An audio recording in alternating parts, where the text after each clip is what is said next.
of the first ideas to the writing of the story was, what would it be like to be driving at night? You go to look in your rearview mirror at something and you realize that there's a body in the back of your car.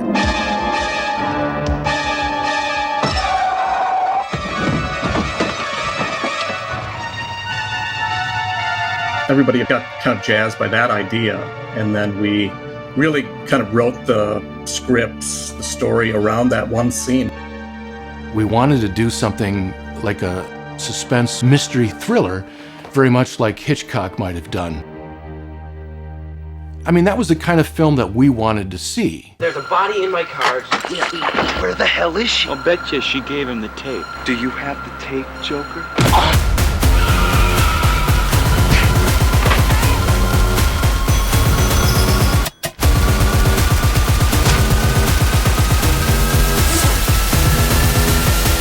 To see you, Jenny.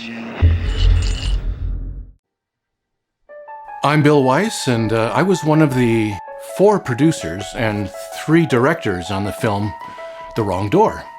We all felt like we were in on the story, in on the writing, and all had a say in what was going to happen with the story and how the whole thing was going to go. So we each decided that, well, we all wrote it, and we'd all like to direct it. It also made it easier to come up with the budgets, the money for the budgets, and that was part of our thinking also, to kind of spread out the cost between 4 people. We would all direct it, but have specific roles. I was the director of photography.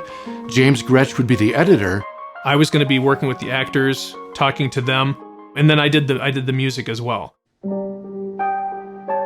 James Gretsch and I met in film school here in the Twin Cities. We were doing 16mm film production at the time. I had to come up with a senior film project. I didn't really quite know what I was going to do. I knew I was going to have to spend a lot of money to get something made. I was perusing through American Cinematographer and came across an article about independent filmmakers who were having really good success making feature-length movies using Super 8 film. One of the inspirations for Super 8 sound in and of itself was Mark Pirro and A Polish Vampire in Burbank, who we actually got the chance to meet when we were out in Los Angeles in post. We kind of like looked up to him. He was one of the successes in Super 8 filmmaking. He made it for like $2,500, and because in the mid-'80s, the demand for video releases was so great, he ended up making like $500,000. We were hooked. We thought, wow, if this guy can do it, we can do it. This was really kind of it's like, let's jump into independent filmmaking. We can do this ourselves and make a bunch of movies and save a lot of money in the process doing it. And so we brought in Sean Corby and John Schoenbaum at that point and essentially formed Sandman Productions. What got you interested in sound production anyway? I don't really know. Shooting on Super 8 turned out to be the cheapest way to go because we knew firsthand in film school, like in my case, my student short was called The Pizza Man. It was 8 minutes long. It was about a pizza delivery guy and his adventures on the road. And just shooting that was pretty expensive for 8 minutes. Especially for a first project, to get our feet wet with it, let's not go overboard and spend all of this money in case it doesn't turn out or whatever. So there was a sort of a romantic, I guess I can call it that, a romantic aspect of actually cutting the film as opposed to just, transferring it onto video equipment. None of us really had any training in using video or editing it, and it just seemed like the logical thing to do was obviously stay in film, and Super 8 was the most cost-effective way to go. I mean, Super 8 just has like such a look to it. I love it. The color saturation, the things you can do with it. What also is really great about shooting on film, it forces you to be excellent on camera during that window of time for which film is running through the camera. It just, you've got to be great. There's none of this, it's just digital space. We've got 5 terabytes, who cares?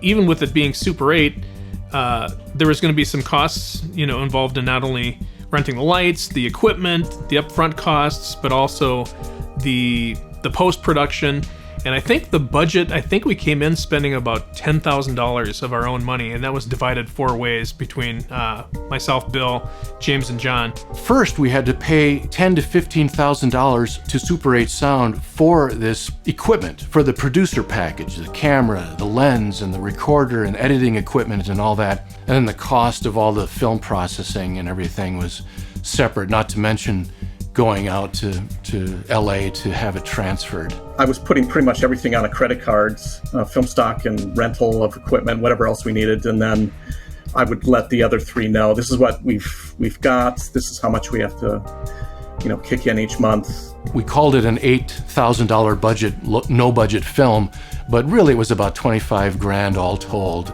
After everything was said and done, it costs each of us about $6,200, and the beauty of it is everybody paid. I mean, I think over 3 or 4 years, we ultimately paid everything off and took care of it. So, but the guys were really good about being consistent in paying me and making it all work.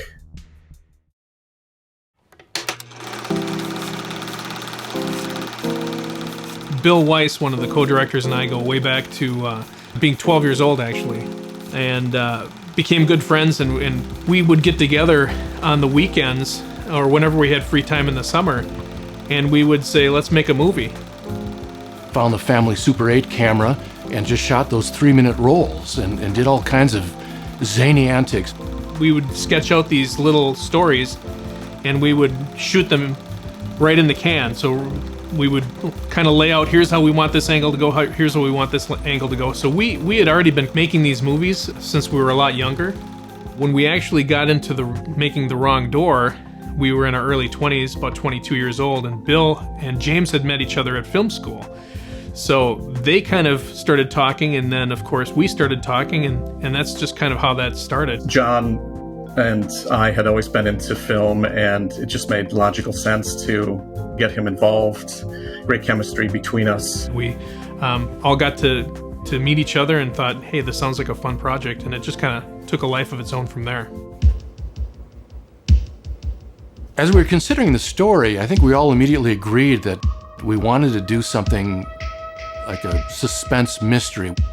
We all liked Hitchcock, Dial M for Murder, Strangers on a Train. Early Coen Brothers, Blood Simple. Sean and I were heavily influenced by The Exorcist. Brian De Palma's Blow Up was also a little bit of an inspiration on parts of the film.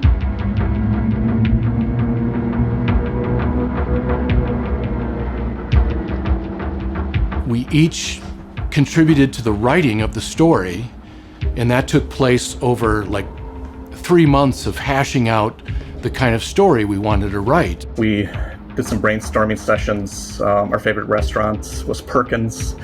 It's open 24/7. You could go through the night, which we love to do, drinking coffee and throwing ideas around. In the mid-'80s, I was really getting into old radio shows on cassette tape. Good evening. This is Orson Welles. I remember as a kid, listening to Orson Welles and Mercury Theater radio drama plays and CBS radio mystery theater that would come on Saturday or Sunday nights late, and you'd be laying there with your eyes closed, listening to all of it, come alive in your head. You'd stay up late and you'd tune in and listen to these old radio shows, and it's staticky, and it was just really cool. We thought, somehow we have to bring this into the film, that love of it. Welcome to another intriguing hour of mystery and suspense.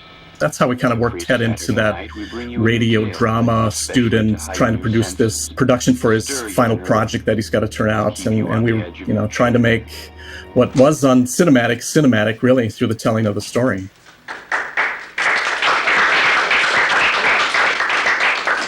We were also inspired by some of the filmmaking of like Antonioni, where you would have longer, quieter, where you really had to focus on what was being heard on the audio track of the film. There's a scene where initially something's happening in the hallway and we're not really seeing the action, but we're supposed to be hearing and kind of connecting with what our ears are telling us.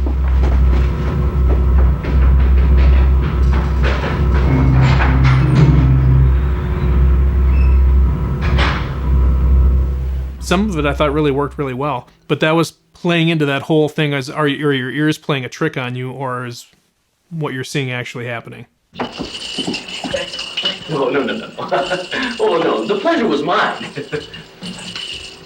People have asked us before, why did we go with a jester suit for the singing telegram? To the best of my recollection, it was something that was going to be garish and colorful, and he was going to look like a fool. We wanted him to look foolish, and so we thought, jester. We wanted to put a little bit of humor in this dark, murderous movie. We thought, wouldn't it be funny for him to work for a singing telegram company, and every time he has to go out and perform at a birthday party or whatever party, the customer always requests that dopey jester costume. Jester costume. Why do they always want a jester? No, never mind. And then, the funny part would be he's in it for most of the movie. So it was just, I think, a chance to add a little bit of humor. In the film, I had to play the role of a guy who works for a singing telegram company, and he gets hired to do this job where he has to go sing for somebody wearing a jester costume. Happy birthday to you! Happy birthday, Sarah! So, of course, the hat has the bells on it. So throughout the whole film, and anytime I was, running around or carrying that hat, it was jingling all the way. So whether we wanted it to or not, sometimes I think I had to quiet it for the sound. But, that was kind of kept a light feel, a comic feel to the whole thing, even when, the dramatic music is playing or, someone's being killed or something.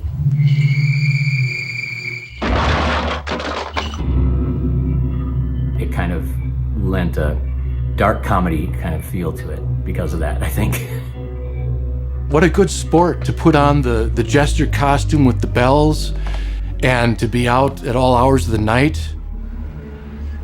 I started in industrial sort of training films and things like that and voiceovers, and I also sing, so I kind of tried to do some jingles here and there and just whatever I could do to get work. And then eventually I had dropped out of college. Don't tell anybody.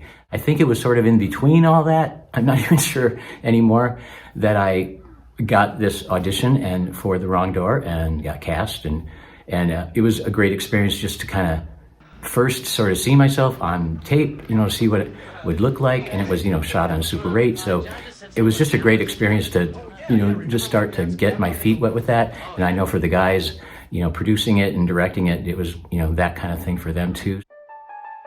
For casting the film, we put flyers out at the University of Minnesota campus. Didn't make it too complicated. I think we put out a public audition notice in the newspaper.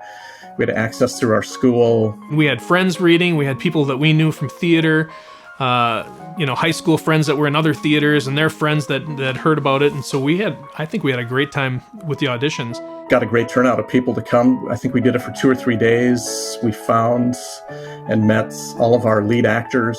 Matt Felmlee, who played Ted Farrell, and Jeff Tatum, the bad guy, and Chris Hall, his sidekick. Those guys all came through the audition. We didn't have a lot of age range in the film. So it was really younger people probably in their 20s. So we had to try to find somebody that was believable that could pull that off. And I think we found it with Jeff Tatum. When he finally read, I remember we all kind of looked at each other and said, there's our bad guy. It was over. Jeff plays the killer. And I just thought how, you don't know sometimes how different people will look on camera, or they may be great looking or character looking or whatever, but on camera then it changes one way or the other. And he's a good looking guy anyway, but on camera and playing that villain, and he had that sinister stare. Believe me, you don't want to get mixed up in this. I was surprised at how frightening he actually looked with those eyes and that stare that he would do, and they got nice close-up of him, and that was actually kind of scary, thinking of him. And he was my friend at the time too. We had gone to the same college, and so I knew him well, but I thought that played very well. We got so lucky with people like Matt Felmlee and Jeff Tatum. And L'Oreal Steiner was an old friend of Sean's and also appeared in my student film, The Pizza Man, as the beautiful girl who distracts the pizza man as he's out on his run.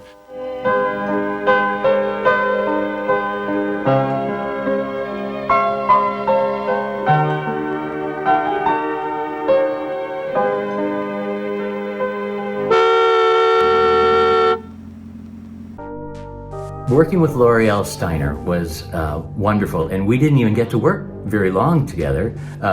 She was dead half the time, but so she couldn't talk. But no, she's a doll, and she's beautiful, and she was just very easy to work with. I mean, just very calm presence, and for my first time trying to do something like this, it was really nice to be around somebody else like that.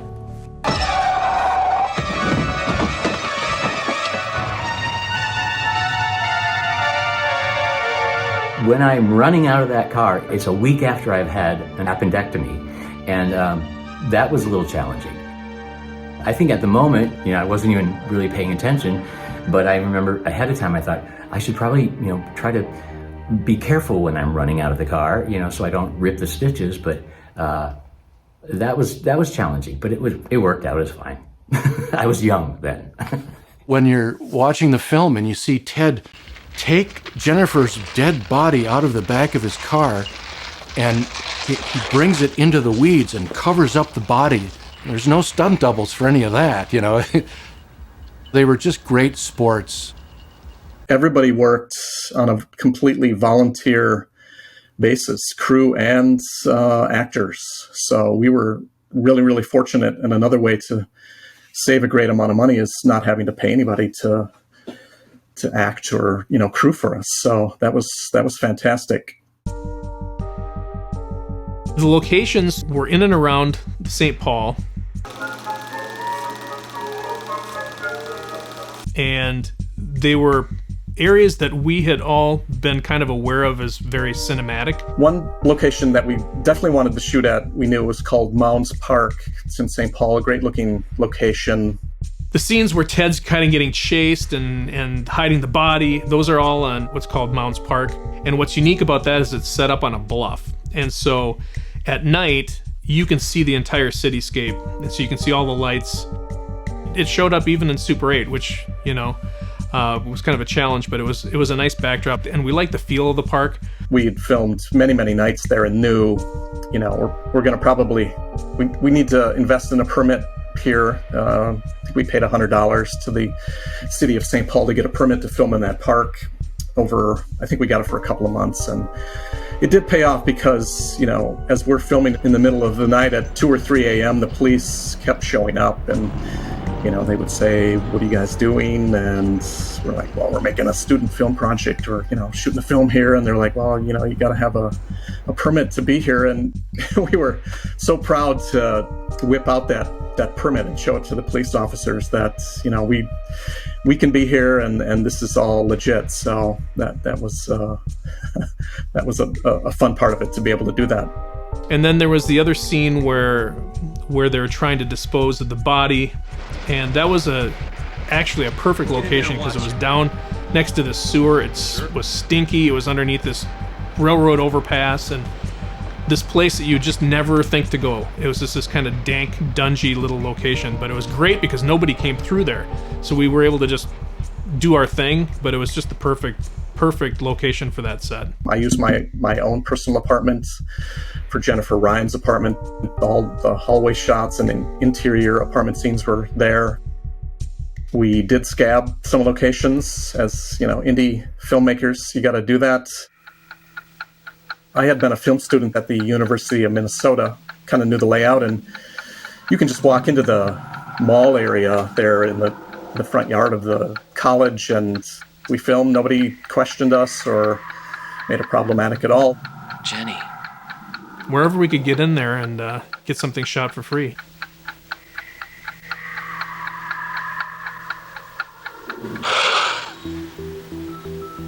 We figured out ahead of time, everything pretty much needs to be directed behind the scenes before we even set foot on the set, right? So we extensively storyboarded shot selections, camera setups, lighting, all of that kind of stuff, what we were going to try to communicate to the actors. We would decide that ahead of time before we started filming. Tell him to get the hell out of here. No, you got the wrong apartment. The place you're looking for is right up here. We had the savvy to know that too many voices would confuse the actors. Nice suit. So we chose Sean to be the one to sort of communicate our ideas. We'd do a take. If something wasn't working or we wanted to change, then we would let him communicate to the actors what we were trying to get or what kind of changes we wanted. It got a little confusing at some time because, you know, they were all very much involved and wanted to help. And if I remember, there were a couple times where it got a little tense because everybody was trying to, you know, help, and I was just trying to, you know, get the one thing out, and I didn't know who to listen to. You were great. You are just great. Thank you, sir.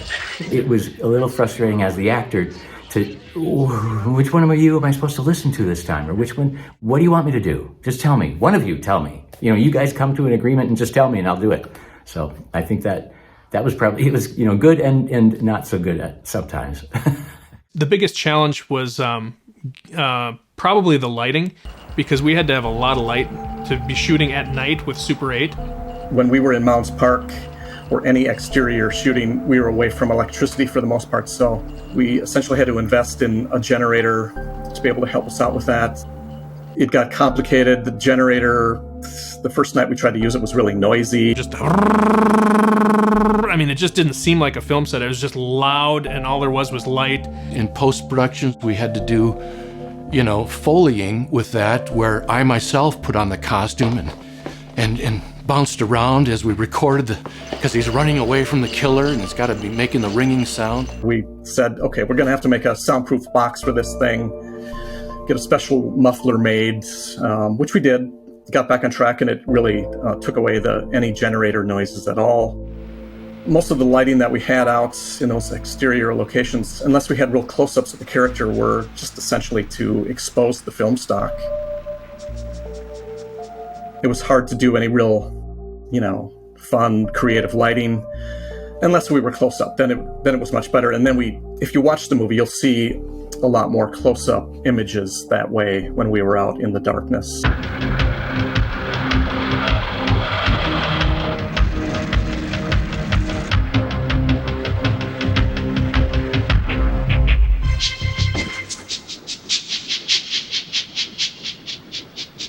The other challenge was the cold. This is Minnesota in October, November, so it got really cold through the night. You're asking a lot of volunteer cast and crew to hang with you through the night when it's really cold and you're working on a setup, or we're all of a sudden having a discussion about a certain angle. I think Bill tells the story where one of the crew members was I think getting a little up against it and said, "You guys need to make a decision, and you need to make a decision now." And it was her attempt to just kind of get things moving. So I think that was some of the challenging, was just knowing that we were asking a lot of people's time, and it was definitely valued. But when it's cold and it's the middle of the night and things are kind of bogging down, those were some of the challenging times.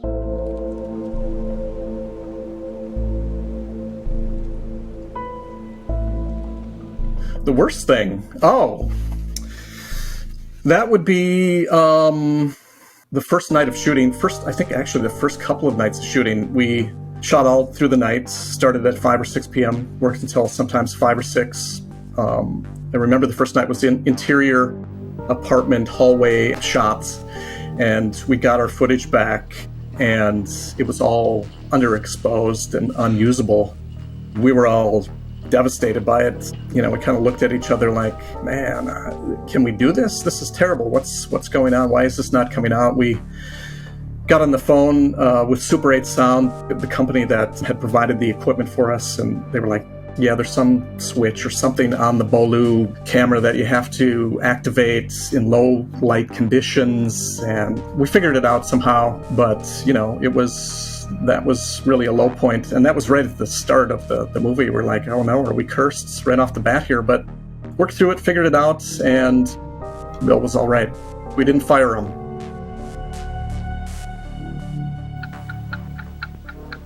One of the things that intrigued us with the story was, again, playing back on that what's real, what's not real. We established the fact that he's working on an audio project. It's all based on sounds, and it's all based on what we can hear. Then he gets pulled into the story, and he gets, the rest of the night kind of goes haywire. And then the twist is, when the tape is finally being played at the end, he turns it off and it's a close-up and it pulls back and he's actually in his class. It was a nice story. He just wrote a great story. And what we just witnessed was his project.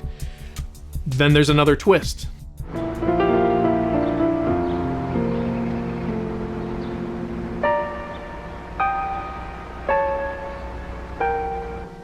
The script at the end didn't have the blood stain in the back of the seat.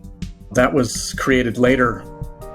We wanted to kind of mess with people's minds a little bit to go, whoa, it actually did really occur. And that was our intent, that yes, that everything we saw wasn't just the radio program, it wasn't just the images that your imagination made, that he actually did go through the experience. Because I think that at least feels better than, no, it was all a dream. It was all, because everybody feels a little duped when you get to the end of a film and what, it was all fake? Oh, so I think we wanted it to be real, that he actually went through all that.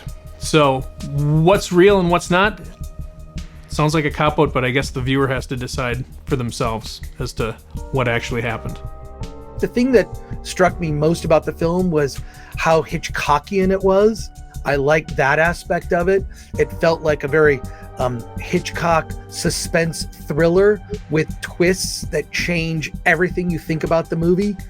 From the first time you see it, and you think the movie's going this way, and then flip it, and you have a completely different impression.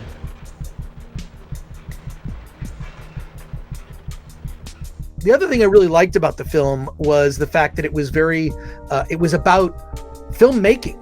It was about one of the most important aspects of filmmaking, in my opinion, which is the sound. Everybody says, sound is 50% of the film experience and of watching a movie. And the cool thing about The Wrong Door is it kind of commented on that in a way, which I really enjoyed. So I like a film that wasn't just like a straight suspense thriller. It'd be fine if it was only that, but it went a deeper layer, and it's also about how we interpret things, how we look at things, how we look at the world, and I love that aspect of The Wrong Door. So it stood out amongst a lot of the low budget fare we would get, which would be just completely straightforward.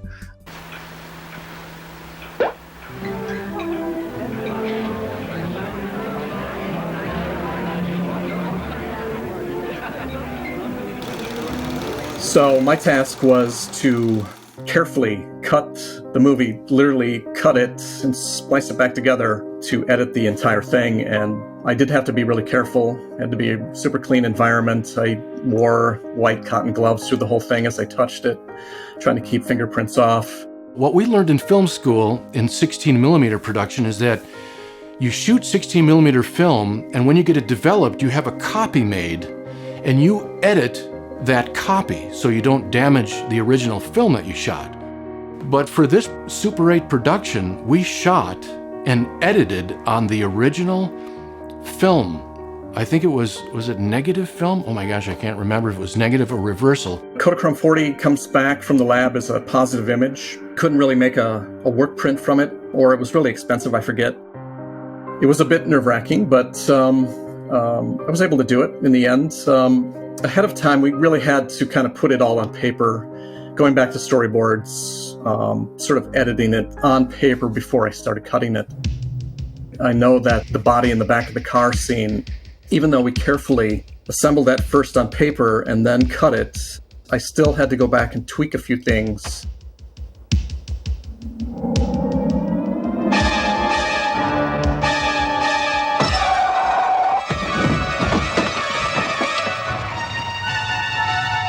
So there are splices there, but again, I tried to keep that to as much of a minimum as I could.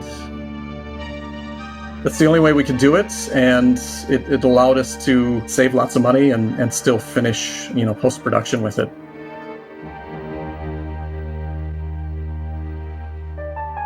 Scoring the film, that was fun. I was a music major at the U. That was like my passion, was like writing music. And so to be able to do that for the movie was another thing that for me was super fun. From writing just the simple piano, Jennifer's theme, to scoring some of the moody soundtrack in the background. I think my favorite part that turned out the best for me, that I was most happy with the score, was where Ted goes back to try to see the body. And there was a patch that I was able to manipulate where it almost sounded like a lost little kid wondering where their mom was. It wasn't intentionally supposed to be that sound, but it was supposed to evoke that emotion. And I thought that worked pretty well. And the rest of it, there were some parts that now, looking back on it, fairly cheesy, not a great piano sound. But I thought it turned out well for what we wanted to do with it.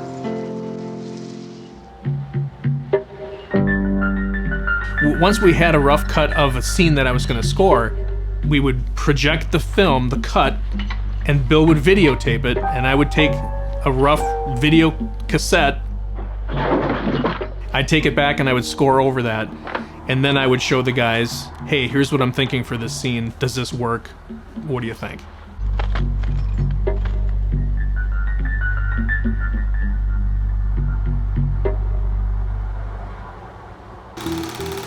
After we shot the film and edited it on Super 8 film, we were going to transfer it to the final print, which in this case was going to be a 1-inch video copy. And then that would be our master. And then we would make all of our VHS copies at the time from this 1-inch master. So we flew out to Burbank, and it was like $500 an hour to transfer your Super 8 film onto 1-inch. And because we cut the thing and used tape splices, it kept coming apart. We would see these splices come apart and everything would have to stop. And all we'd be thinking is, okay, this is just costing us $200 an hour. Okay, that pause just cost us $125. And that was just to put the film back together again. It wasn't even part of the transfer process. I think it turned out to be like $1,500 more than the original estimate for whatever that was. It was several $1,000s just to get that thing transferred.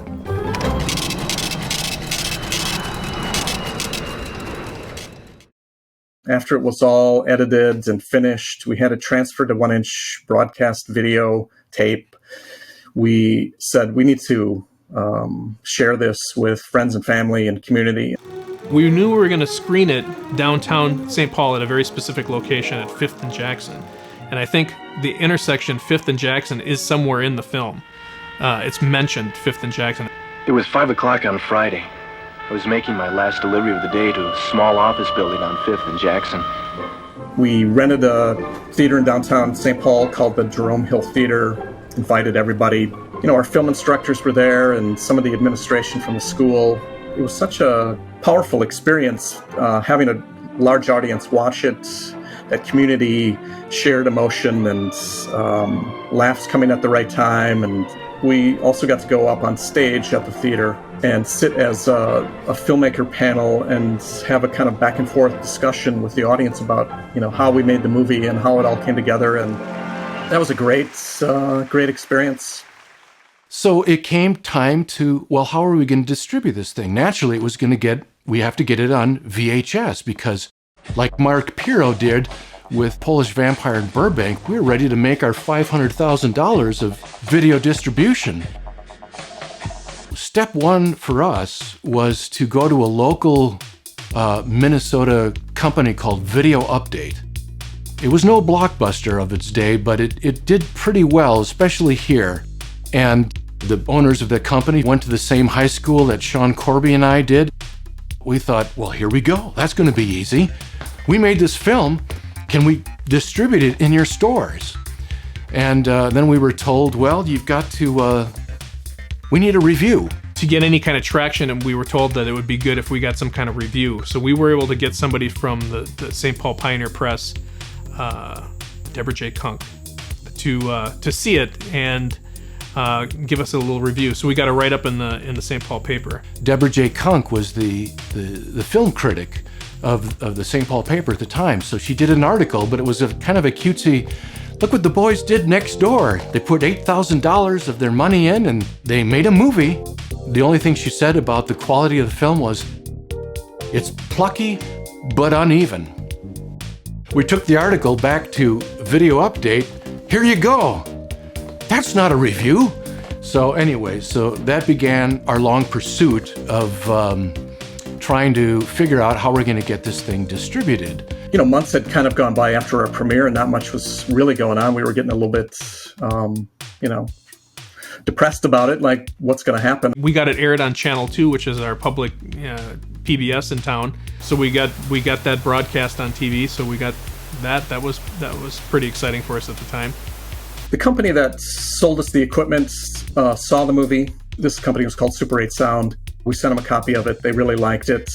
Super 8 Sound then contacted Film Threat magazine and sent them a copy of the movie and said, you got to take a look at this. These guys are, doing some cool stuff. So they wrote up a little review about it and said, we think it's one of the best Super 8 films that have, at that time, had ever been made. We were like, wow, that's pretty cool. What would normally happen is when a movie like that at a lower level got a really good review in Film Threat, what we would do is we would approach the filmmaker and we'd say, hey, how would you like to advertise? And in most cases, the filmmakers were so broke they couldn't afford to advertise. So what then we would do is approach filmmakers and say, okay, if you can't afford advertising, how about if we just sell your movie through the magazine and then we split the profits of the film? And that's how we were able to build up a library of movies at Film Threat Video Guide, The Wrong Door being among them. Then a distributor saw that article in Film Threat magazine and contacted us and said, we like your movie, we'd like to pick it up, distribute it for you, and try to get it out there into the world. And I have no idea how many original copies there are out there, but I do know that they did not like our original artwork. The drawing of the killer's eyes over the poor Jennifer Ryan there lying mortally wounded. No, they didn't like that, so they came up with another thing, another tagline. But that's all right. They were going to make us our money and all that. They pretty much marketed it on the West Coast, out in California. I know it was in a bunch of video stores out there. You could go in and rent the movie. We saw a little bit of money. It wasn't a great amount, but at least we had something coming back in, and we were pretty excited about that. That, again, all the way to the end, we took it and got a distribution deal, and we were making a little bit of money. Just to see that it actually went from that initial conception of, hey, we should make a movie, to not only did we make the movie, but we went to LA and transferred it, and then we had a screening, and then it was on Channel 2, and now it's actually in this VHS cassette box that anybody can watch. That was a pretty cool journey. I remember one time when I was home in Wisconsin, we went to that neighborhood video store, and sure enough, there it was, and that was pretty cool. I do remember going to a mom and pop video store, and I went to them with a copy, a VHS copy, and they said, "Oh, we already bought one." What? Oh yeah, we were contacted by Mother Video, and we've got one. So they had one on their shelf, and it was like, oh, that's so fantastic. Yeah, right. We did not make $500,000 to $700,000 on it. I think we got one $200 check that we divvied up between the four of us, and that was about it.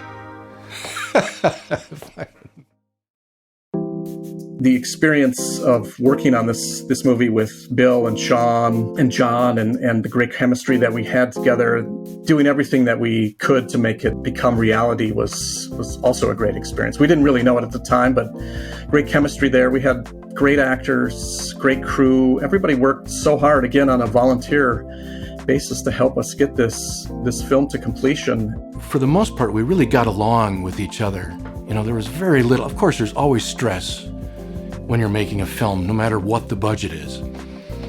But we really got along, and the people that just kind of reached out and volunteered help at all hours of the night. It was a great experience, and it was a great start for me, and to work with these great guys and L'Oreal, everybody on the set, seeing how everybody was able to work together and just brand new to it, and then years later come to it and still have a great feeling about it. Once you decide that you're going to do something, you can take on a big project, but you have to surround yourself with a team that's as committed as you are. Bill and James were the ones, I'd say, were the forces that met at film school, and John and I came along for the ride and said, let's do this. And then all of us decided, let's commit to this and see it through to the end.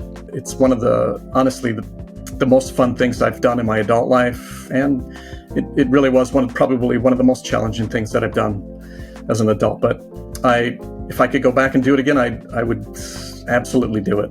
It's really something to be a bridge, generation-wise.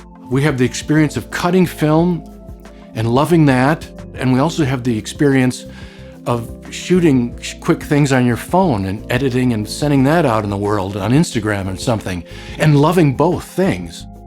And I'm really glad there are people out there that can appreciate the old grainy look of Super 8 film.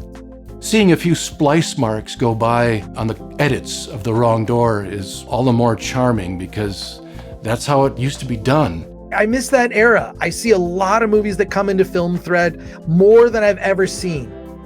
More people making movies now than maybe the audience that's out there. But I'll just say that this era in the 90s that resulted in films like The Wrong Door, I don't know that you could ever repeat that.